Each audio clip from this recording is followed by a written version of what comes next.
pense qu'on sort d'une assemblée générale relativement sereine. Beaucoup de questions ce matin. Voilà, des questions, mais en même temps, des questions bien posées, sans brusquer les choses, vraiment aller au fond des choses. Donc je suis assez content. On a vraiment parlé quasiment de tous les sujets ce matin. Cet après-midi, on a voulu élargir le débat, c'est-à-dire dire que voilà, le prix c'est bien, la défense syndicale c'est bien, la PAC c'est bien, mais on a des enjeux. L'agriculture évolue comme tout secteur économique, elle doit évoluer comme tout secteur économique. Qu'est-ce qu'on essaye de faire, nous agriculteurs?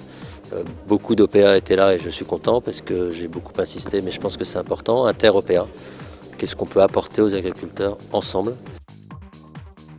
C'est une AG constructive, positive. Sortie des élections, on savait qu'on avait un bonus. Maintenant, il faut qu'on arrive à faire du concret sur le terrain et ça va être l'objectif cette année.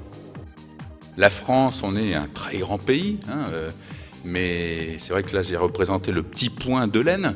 On est tout petit et c'est vrai qu'on est sur des marchés globalisés et qu'il faut prendre en compte cette globalisation.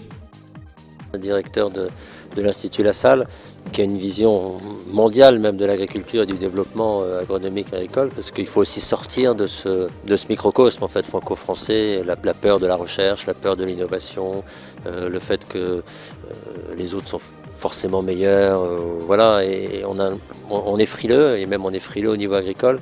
Il a bien dit, on est au milieu d'un bassin de consommation énorme, on a plein d'atouts. Donc il n'y a pas de raison qu'on ne soit pas une force vraiment importante au niveau agricole, agroalimentaire. On a l'agro-industrie, on a les besoins. La crise aujourd'hui de la viande de cheval montre que les gens vont rechercher la proximité. Donc tout ça, on peut le faire chez nous, on peut répondre. C'est ce qu'on essaye de montrer aux agriculteurs. Par contre, il y a sans doute des systèmes à faire évoluer. Il faut trouver les réponses à l'autonomie alimentaire. Il faut trouver les réponses aux problèmes de l'énergie chère. Il faut trouver les réponses aux problèmes environnementaux. Il y en a. Et c'est le but de l'Institut Lassalle avec sa ferme du futur.